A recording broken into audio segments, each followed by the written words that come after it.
This is arguably the most anticipated offering from BMW since its debut in Frankfurt in 2009. A design which really presents itself more so as an exercise in human ingenuity than the most desired plug-in sports car in the world. Not including obviously the hypercars 918 P1 LaFerrari, which are the only other cars that offer this combination of energies to provide a sports car experience. I mean, this is really a design for the future.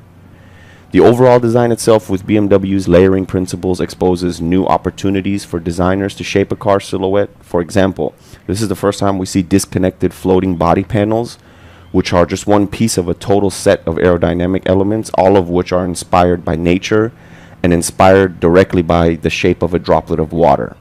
This is just magnificent to see in person. And I mean, this car is chock full of very clever design solutions everywhere from form to function.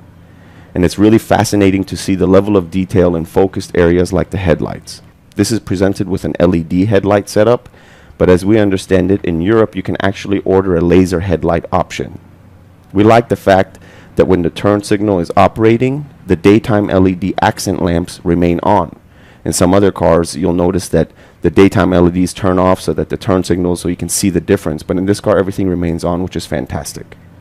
To give you an idea of just how efficient this car is, the drag coefficient is just 0.26. So following this efficient thought process, the i8 is equipped with hinged scissor doors, which are actually very useful in practice. They're very easy to open, very easy to close, and the large openings make entering and exiting the vehicle as comfortable as one would imagine a BMW to be. One element we see throughout the i8 are the eye-inspired blue accent rings and finishes.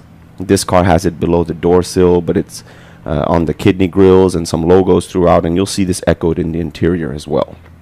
The wheels on this example are 20-inch light alloys, and the trim level is Terra World.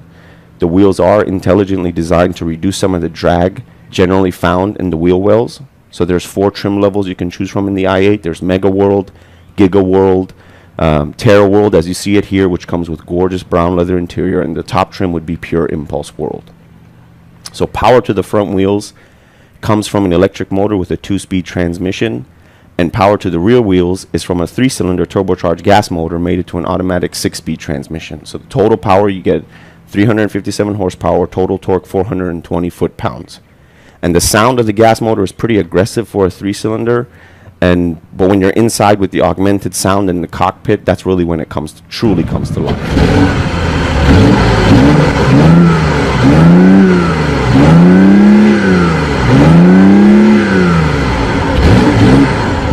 So it's interesting to note that the carbon fiber in this car does not look like the traditional carbon fiber you would come to expect. It doesn't have that traditional weave everyone is familiar with when they think about carbon fiber. Because of a new manufacturing process, BMW has managed to actually reduce the cost of mass producing carbon fiber.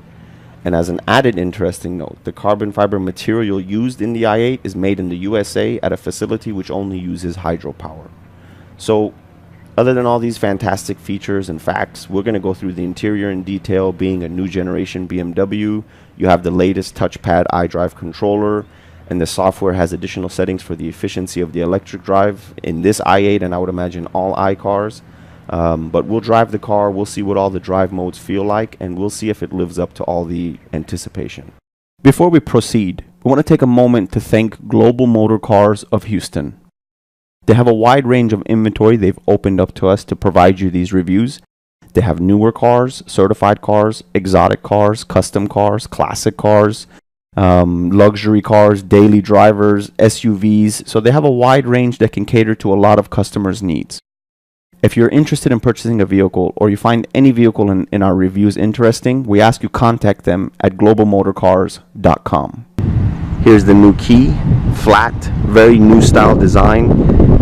It strays itself away from the other current BMW keys, which is fantastic. You have metal finishes around that echo the same details inside and out, and we'll look at some of those things that carry through. You have your unlocked lock, your back trunk, which is also where the engine is, but this will give you access to the trunk, and in case you need to locate the car, or your emergency siren here. You do have a valet key that slides out, and that valet key also in the case of an emergency or no batteries can slide in here and unlock the door. But generally it is a keyless start system, but what we'll do is push unlock and open the door. gorgeous scissor doors. So everything is aerodynamically efficient, of course. Weight savings in mind everywhere. Ultra stiff while saving weight. So you have carbon fiber in the door panel, carbon fiber beams with aluminum panels. So the structure in the door is actually carbon.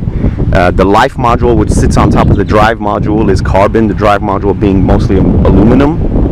But you get these fantastic exposed carbon lines in the door panel, in the door entryway where you get in, and right here over the sill. And all of it is really fantastically rigid. I mean, when you push on it, it's ultra stiff and it looks gorgeous. These lines almost looks like textile. So the sill does sit pretty high, so you actually get in as if it's like a tub type setup, but they refer to it as the life module. So you get in and pull the handle and shut the door. Again, it is a keyless operated starting system, so once you're inside, you just push start. And of course, because it's an electric car, it starts automatically in comfort mode. We're going to go through some of the modes with you. There's 4 drive modes, but by default it starts in comfort mode. So you don't get an engine sound on startup. You just get sort of a futuristic whine, electric whistle, so to speak. So following the sort of draped teardrop look of everything in this car, you get the same thing in the mirror, a sort of teardrop sweep up. And through the rear view mirror, you get a good shot of that air channel back there that's made from the body panels. Gorgeous vents, panels, curtains, air to sort of direct the air all over this car. And that sort of futuristic look echoes in the interior with the lines that you see here, of course, with the blue stitching and the blue lines and the details, the blue ring around the BMW. This car is finished in like a dark metallic gray over this gorgeous a brown sort of finish. And the leather in it, consider that most efficient cars, everything inside is eco-friendly material, which is eco-friendly material in this car as well, but they have a sort of hippie-like sensation to them. Even in the Tesla, the seats feel sort of light, sort of, a good way to describe them is like a hippie material. Everything is sort of eco-friendly and you sense it. In this car, you don't, while it is eco-friendly, you don't get that at all. So the joints of the door panel and some other locations above the AC and in the other door panel, there's gorgeous LED lighting to give the cabin a very nice ambiance at night. You do have your door open switch here and your lock and unlock switch right here. Very, very comfortable, very ergonomic to your thumb and your hand. You have your fuel door, which opens up your gas fuel door on the right passenger side rear. You have your mirror functions, your driver window and your passenger window, and the same trunk button that's on the key is here on the door handle, or your armrest. So everything again has that feeling of like a very nice 7 Series leather. So you don't feel like, okay, I'm inside of an eco-friendly car. Obviously the quietness gives you that sensation, and the overall feeling of the car gives you the sensation of a futuristic eco-friendly car, but the interior feels as luxurious as you would anticipate a brand new $130,000 BMW would. So we'll go through some of the drive modes and we'll talk about this instrument cluster. Moving over here to the left, you have your AC vents, which are manually operated with a little tab, centrally located tab, and everything feels really quality. Everything feels really tangible to the touch, so nothing is loose. Everything has a really quality, heavy sensation to it. You have your light switch, your automatic off, your daytime running lamps and full on, and your interior cabin lighting. So you do have some information here at the bottom left that can be cycled through with this BC button. So as I push this BC button, this cycles through. And of course you have your turn signals here on this stock. Functioning your turn signal is pretty easy. Everything is just like other BMWs, so if you're a BMW fan or you have other BMW cars, getting into this car would be really easy to function and start driving right away. You have your cruise control settings here on the left hand side of the steering wheel. And this car is equipped with this, it automatically knows the speed limit where you are, and it'll give you a visual signal of the speed limit here. And there's a visual speed, I'm not sure if it shows in the camera, but there's a visual signal of the speed limit in my windscreen with the heads up display, full color heads up display. You have steering wheel mounted shift paddles, minus and plus. So being that they're steering wheel mounted, they do move with the steering wheel. So if you turn to the left, you now have your switched positions, pluses on the left. You have all of your functions for your radio, your voice command, your phone here on the right, traditional to BMW. Everything else here in the center stack is also traditional to BMW. You have your screen here protruding out of the center with your iDrive controls, which we'll go through.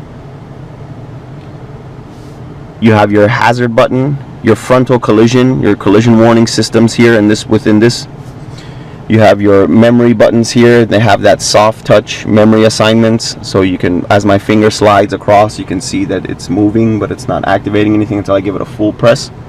And you can program everything from addresses, phone numbers, and all kinds of things into the favorites of these buttons up here. Down below those buttons, you have your comfort and temperature for the cabin, your seat warmer, your rear defroster, your temperature for your driver and your passenger, and they can be synced or unsynced. And everything that has to do with the climate controls easily functioned right here.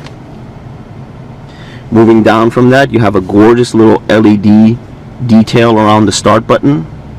One of the driving modes that's available in this car is the eDrive. So when you push eDrive, you get, right now the battery isn't charged enough to get full eDrive, but pushing that, you can see that it pulls up the menu saying that you can go up to a certain distance on just electric power, assuming you had enough battery juice. I think on all electric power this can go up to 20 miles or so and up to 75 miles an hour. You have your traction control system, which is integrated into the electric motor mounted on the front axle, and the fuel motor, mid-mounted rear fuel motor that's driving the rear wheels. So the gas portion is rear wheel drive, the electric portion front wheel drive, total all-wheel drive basically when they're going together. You have your comfort, your Eco Pro. By default, car starts in comfort, and when you're in drive you can shift this to the left to get this car into sport. Getting into sport, of course, is full performance, getting all the power from the front motor, the electric motor, and all the power from the gas motor for a full performance sporty driving experience. You have your camera button and your rear parking sensor control. Off to the left here you have electronically activated, deactivated parking brake, and the transmission stock itself is traditional to other BMW cars of this model year. Moving back from that, you have a little storage compartment here, which is kind of odd because it opens up towards you and everything is, you know, facing the passenger, so to speak. But you have your USB here and auxiliary input right here, and will charge, and it'll also integrate it into the radio. You have one single cup holder, and you have a storage compartment here that opens up towards the driver, which would be traditionally where your phone is, and there is 12-volt DC power supply. So the iDrive controller is just like every other BMW. You have down, up, left, right, and rotation and select as your options. You have a dedicated back button, which is fantastic. I always like it in the dedicated back button. And you have an option button that'll take you through further options of whatever sub menu you're in. So you can quick push these buttons up here to go directly to those functions, or you can go straight to them via the turn dial on this iDrive controller. So you go up, rotate down. I can go to multimedia here, or I can go to multimedia here. Similarly with all the other functions you can do so, and the menu as well will take you straight to the main menu here where we are in the center. You do have further settings you can control. I mean, this car is infinitely adjustable. Charging, auto eDrive, everything. There's options for everything to look at, and if it's modifiable, modify. You can modify the heads-up display, the brightness, rotation, location. Everything else is pretty much modifiable to the way you like. Your lighting, be it your interior lighting or your exterior lighting, pathway lighting, functions of your doors and your key, how it locks, unlocks, frontal collision warning, profiles that are saved. So there's a plethora of options in the vehicle settings that you can go into and change. Vehicle info will give you your electronic manual here, so you don't have to go through a hard manual or a paper manual, and you can search by quick reference or pictures or even a keyword. And then everything else, the connected drive is the BMW apps and stuff, and everything else is pretty much self-explanatory. Very fantastic that it's exactly as it would be in any other BMW, so they kept that even in this car very convenient. Moving up here to the top stack, you have your home link buttons, you have a manually adjusted mirror, you have your reading lamps for your driver and your passenger, your main cabin lamp, your SOS and assistance button, and your passenger airbag signal to tell you if nobody's in there, it's off. You have your microphone, your Bluetooth microphone up here, and probably any sensor, temperature sensor or anything right here in these grills.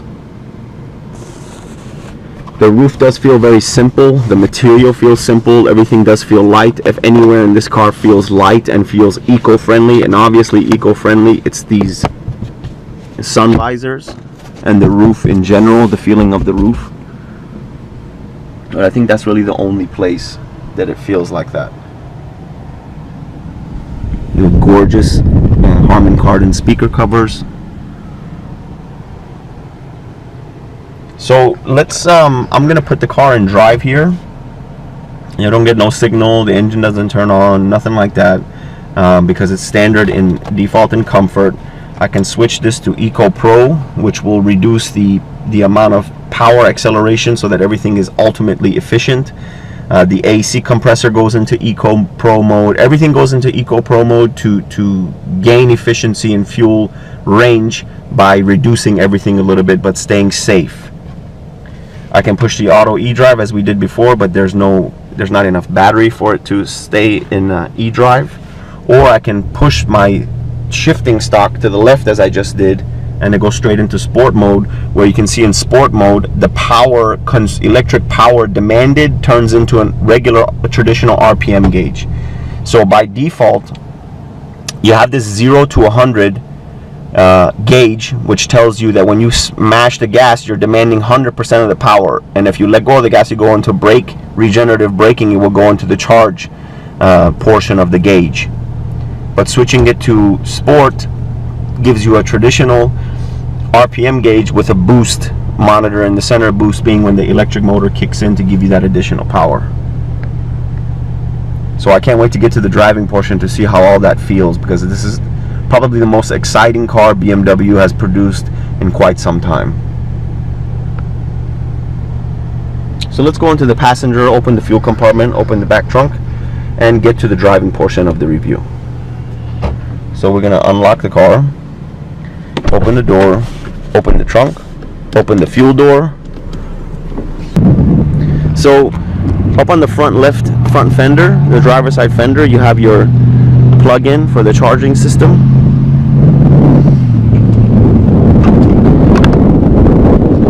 Very convenient. And then on the rear back fender, you have your traditional fuel for the motor in the rear, the fuel motor in the rear.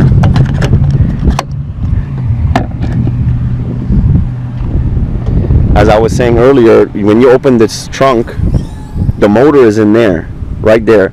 So all you get is this sort of trunk space here. You have your plug to charge the car.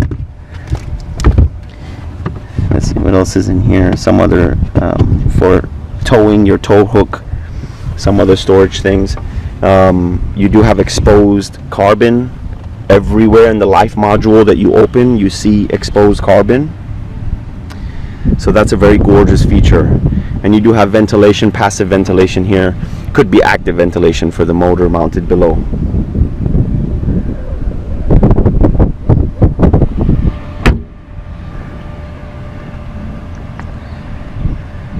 And so now we'll get to the exciting portion, the driving portion. Can't wait to see how this thing sounds and feels on the road. Alrighty folks, so this is the long anticipated BMW i8. Debuted in 2009 in the Frankfurt Auto Show, showing the sort of the future for BMW and what to expect, and I guess the future for car companies across the globe. So immediately the sensation I get from the car, I don't get the sensation I'm driving a electric fuel efficient car. It feels quite normal to me. Of course, you start in comfort mode. In comfort mode, you do take advantage of both the gas motor and the electric motor in sort of a balanced manner. You do have 129 horsepower electric motor driving the front axle with 184 foot-pounds of torque, and you have a 228 horsepower turbocharged 3-cylinder driving the rear axle with 236 foot-pounds of torque, for a total of 357 horsepower and about 420 foot-pounds of torque. Of course, having an electric motor will compensate for the lag experienced because of the turbo, so you sort of get this continuous torque sensation, and we'll go through that in every mode available in the car, and talk about how it feels in different modes. So in comfort mode right here at this stop sign, we'll give it some gas, I shouldn't say gas, some throttle, and see how it goes. So from a standstill, a little bit of gas, and we're open. So let's switch this into sport, where we're going to get full boost. Wow, the RPM's a lot higher. Wow, and it holds gear, so it's not shifting when in overrun, and it's giving charge to my battery when I release the gas. What a spirited car. I mean, the problem with electric cars is if you want to put a lot of juice, you need a lot of battery. A lot of battery means a lot of weight. So if you have a high performance electric car, generally the idea is it's going to weigh a lot because of the battery requirement. With all of the efficiency, the life module, the drive module being aluminum, life module being carbon, all of these weight savings, the balance of the car is unharmed, and the weight is that of a typical sports car, which is fantastic.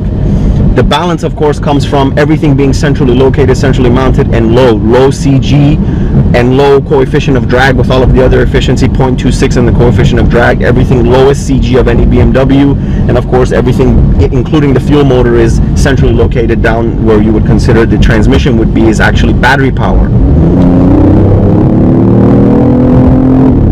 I mean, it just sounds amazing. For an electric car, or an ultra efficient plug-in car that's supposed to get 100 plus miles to the gallon, oh my god.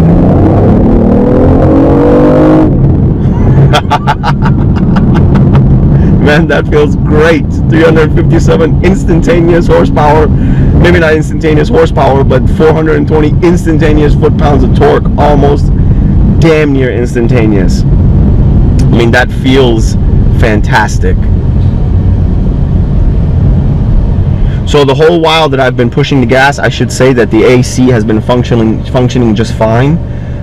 Everything else has been functioning just fine. The steering, the power steering feels smooth, feels balanced. The cars, when you're shifting the mass side to side, feels absolutely stable. When you're running up through the gear and the speed, the velocity is picking up. I think this car has 155 mile an hour top speed, but while the car is picking up that speed, it feels absolutely planted. Very well behaved sports car. I hesitate to call it a very well behaved plug-in sports car, because it does actually feel and drive like a pure sports car, and the shape of it is a pure sports car. I mean, what a brilliant vehicle by BMW. Honestly, this is truly brilliant. The group of people that got together, the smart minds and brains that came together to create this for BMW, the engineers, their designers, their planners, everybody inside of BMW, their efficiency designers, their aero designers, their electric power, battery power designers, their motor is designed in-house. So it took a lot of brains to get together to make this so seamless and done with so much finesse. So hats off to BMW. Truly an amazing driving experience all around. If I had the money, I would buy this car tomorrow, but unfortunately the demand on this car is so high that I would have to pay a pretty high premium to get this car right now. It's just the way that the world works, that if this was obvious to be a game-changing car, and the industry is responding to it very, very well. So I mean, if this is the first stab at a fuel efficient sports car by BMW, this is their first iteration of what they think it should be, God knows where they're going to go from here.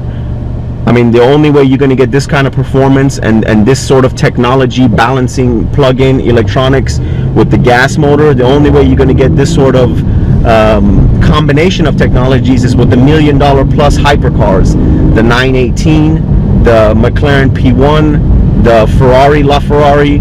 All these cars have this sort of combination of plug-in and gas motor to make it a truly thoroughbred sports car.